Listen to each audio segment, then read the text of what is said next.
In light of the school walkouts that swept across the nation on March 14, big-name celebrities, including Zendaya, Kerry Washington and Miley Cyrus, shared warm words of encouragement to the students who were participating via Twitter.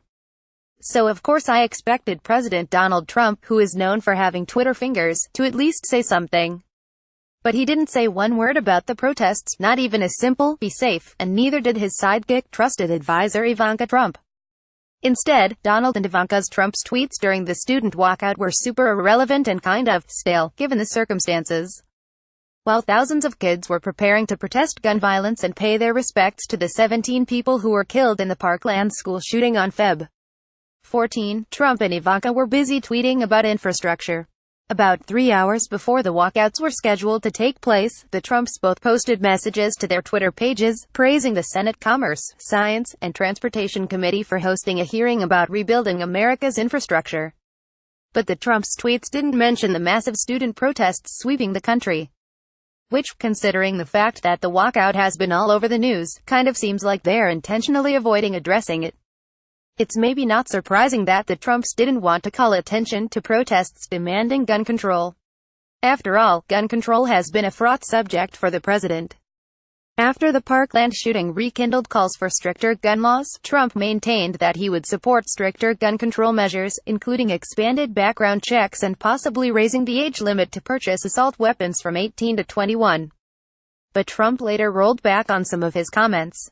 Instead, according to Reuters, he claimed there wasn't enough political support behind raising the age limit, backed a proposal to arm teachers and is pushing for states to pass risk protection orders, which would allow law enforcement officials to take weapons away from individuals they feel are dangerous. In a message posted to his Twitter on March 12, Trump defended his new approach, writing, "Very strong improvement and strengthening of background checks will be backed by White House legislation moving forward. Bump stocks will soon be out. Highly trained expert teachers will be allowed to conceal carry, subject to state law. Armed guards okay, deterrent, on 18 to 21 age limits, in court cases and rulings before acting. States are making this decision. Things are moving rapidly on this, but not much political support, to put it mildly." Later in the day on March 14, Trump again tweeted out about his not gun control plans to stop violence in schools, praising the House of Representatives for passing the Stop School Violence Act. The bill authorizes funding for training and school safety initiatives, as well as funding for metal detectors, stronger locks, and notification technologies to alert law enforcement of emergencies, per ABC News. While the tweet referred to the shooting in Parkland, it made no mention of the protests that had happened that day. With all his wishy-washiness, I guess I can't be too shocked that he hasn't spoken out on the protests. The national school walkout had a major turnout. Though it might have been nice to have some support from the leader of our country, the walkout, dubbed as the National Student Walkout on Gun Violence, was still successful, springing people from all over the world into action. For 17 minutes at 10 a.m. on March 14, thousands of students, parents and faculty members banded together to demand Congress pass legislation to keep us safe from gun violence at our schools, on our streets and in our homes and places of worship, according to the protests event page. According to Fox News, more than 185,000 people were expected to participate in the protest, including individuals from over 2,000 different schools.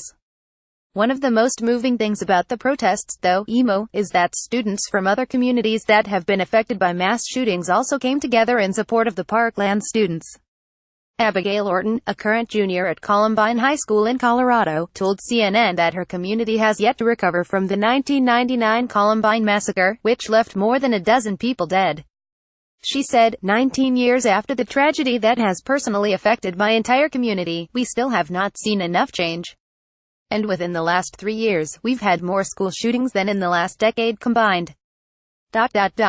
So I'm here to hope bring about that change and to maybe use my voice and my standing as a student, and specifically a student of this community, to bring about that change. Trump and his daughter, Ivanka, remain mute on the protests. At least there are thousands of students who have each other's backs in such a tragic time.